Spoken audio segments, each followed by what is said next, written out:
नमस्ते, इस training video में आपका स्वागत है। आज हम बात करेंगे the evolution of management leadership के बारे में। हम जानेंगे कि कैसे एक लीडर अपनी नेचुरल इंस्टिंक्ट से निकलकर एक प्रोफेशनल मैनेजमेंट लीडर बनता है। सबसे पहले आइए समझते हैं कि एक लीडर का असल काम क्या है।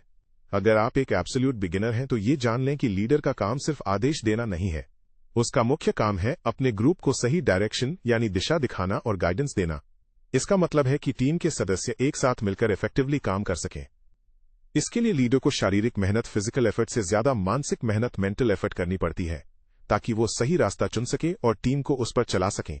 इस डायग्राम को देखिए। सबसे ऊपर लीडर है। लीडर का काम नीचे मौजूद ग्रुप मेंबर्स को डायरेक्शन और गाइडेंस देना है। जब लीडर अपना मेंटल एफर्ट लगाता है और टीम को गाइड करता है तो सभी मेंबर्स मिलकर एक इफेक्टिव टीम वर्क यानी सफल परिणाम की तरफ बढ़ते हैं। ये लीडरशिप का फंडामेंटल स्टेप है। जब कोई व्यक्ति पहली बार लीडरशिप रोल में आता है तो वो वही करता है जो उसे नेचुरल लगता है। इसे हम नेचुरल लीडर कहते हैं। ऐसा लीडर अपनी एग्जिस्टिंग नॉलेज और पर्सनालिटी का इस्तेमाल करता है, लेकिन इसमें एक समस्या होती है। उसका नजरिया सेंट्रिक होता है। इसका मतलब है कि वो खुद को केंद्र में रखता है। उसे लगता है कि लोग उसके लिए काम कर रहे हैं कि उसके साथ। वो अक्सर ग्रुप की भलाई से ज्यादा अपने पर्सनल इंटरेस्ट और रिवॉर्ड्स पर फोकस करता है।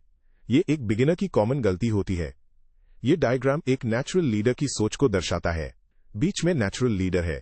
इसकी शाखाएं ब्रांचेस दिखाती हैं कि वो सेल्फ सेंट्रिक यानी आत्म केंद्रित होता है। वो पर्सनल रिवॉर्ड्स को पहले रखता है। वो सोचता है कि टीम वर्किंग फॉर हिम है।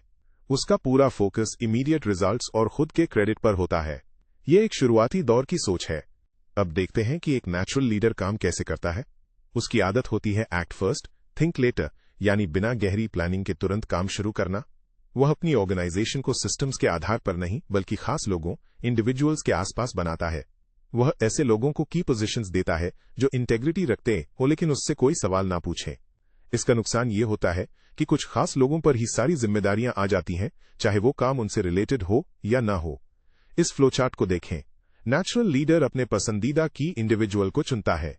धीरे धीरे उस व्यक्ति पर ढेर सारी अनरिलेटेड रिस्पॉन्सिबिलिटीज बिना मेल जोल वाले काम डाल दिए जाते हैं। अंत में जब वो व्यक्ति जाता है तो नया व्यक्ति उन बिखरे हुए कामों को संभाल नहीं पाता, जिससे केओस, अव्यवस्था और बार बार रीऑर्गेनाइजेशन की नौबत आती है। नेचुरल लीडर की सबसे बड़ी कमी कम्युनिकेशन में होती है। वो अपनी बात तो कह देता है लेकिन दूसरों की बात सुनने लिसनिंग में कमजोर होता है। इससे टीम की फीलिंग्स उस तक नहीं पहुंच पाती। चूंकि वो सब कुछ खुद कंट्रोल करना चाहता है और दूसरों की कैपेबिलिटीज का यूज नहीं करता, उसकी सफलता उसकी खुद की पर्सनल स्ट्रेंथ तक सीमित रह जाती है। जैसे जैसे बिजनेस बढ़ता है, ऑर्गेनाइजेशन उससे बड़ी हो जाती है, आउटग्रो, और वो फ्यूचर को संभाल नहीं पाता। इस चार्ट में देखिए। एक्स एक्सिस टाइम समय है और वाई एक्सिस कॉम्प्लेक्सिटी है। शुरुआत में नीचे बाएं नेचुरल लीडर सफल होता है, लेकिन जैसे जैसे समय बीतता है और काम बढ़ता है, क्राइसिस पॉइंट, ऑर्गेनाइजेशन की जरूरतें लीडर की क्षमता से ज्यादा हो जाती है। ऊपर दाएं क्वाड्रेंट, यहां नेचुरल लीडरशिप फेल हो जाती है और बदलाव जरूरी हो जाता है। अगर बिजनेस को आगे बढ़ाना है तो एक बहुत बड़ा बदलाव लाना होगा। लीडर को मैनेजमेंट लीडर बनना पड़ेगा। मैनेजमेंट लीडर और नेचुरल लीडर में क्या फर्क है? मैनेजमेंट लीडर खुद सब कुछ नहीं करता, बल्कि वो दूसरों के साथ विद और दूसरों के जरिए थ्रू रिजल्ट्स हासिल करता है। सबसे महत्वपूर्ण बात, वह अपनी सेल्फिश सोच छोड़ देता है और ऑर्गेनाइजेशन की जरूरतों को अपने पर्सनल इंटरेस्ट से ऊपर रखता है। वो लोगों को मोटिवेट करता है कि वे खुद काम करें। ये डायग्राम दोनों लीडर्स की तुलना करता है। बाईं तरफ नेचुरल लीडर है जिसका फोकस सेल्फ खुद पर है और तरीका है डू इट माई सेल्फ। दाईं तरफ मैनेजमेंट लीडर है जो इससे इवॉल्व हुआ है। इसका फोकस ऑर्गेनाइजेशन पर है और तरीका है थ्रू अदर्स, दूसरों के जरिए। यह है एवोल्यूशन ही सफलता की चाबी है। मैनेजमेंट लीडर काम को किसी व्यक्ति के चेहरे को देखकर नहीं बांटता। इसके बजाय वह काम को लॉजिकली अरेंज करता है। वो ये सुनिश्चित करता है कि हर व्यक्ति के पास चैलेंजिंग काम हो। सबसे जरूरी कॉन्सेप्ट यहां डेलीगेशन है। मैनेजमेंट लीडर सारी पावर अपने पास नहीं रखता। वो अथॉरिटी को नीचे ऑपरेटिंग लेवल्स जहां काम होता है तक पुश करता है। इससे एम्प्लॉयज को अपने काम से जुड़े फैसले खुद लेने की आजादी मिलती है, जिससे काम तेज और बेहतर होता है। यहां देखिए, मैनेजमेंट लीडर काम को लॉजिकली ग्रुप करता है और डेलीगेशन करता है। वो टीम मेंबर हरे रंग में को न सिर्फ काम देता है बल्कि अथॉरिटी भी देता है। नतीजा ये होता है कि टीम मेंबर खुद डिसीजंस लेता है और ऑपरेशनल रिजल्ट्स हासिल करता है। लीडर सिर्फ स्ट्रक्चर बनाता है। डेलीगेशन का मतलब ये नहीं कि लीडर सो जाए। मैनेजमेंट लीडर जिम्मेदारियां रिस्पॉन्सिबिलिटी स्पष्ट रूप से सेट करता है ताकि हर किसी को पता हो कि उससे क्या एक्सपेक्टेड है। वो अपनी टीम को ऐसे टूल्स देता है जिससे वे अपना काम खुद चेक इवैल्यूएट कर सकें और अपनी गलतियां खुद सुधार सकें।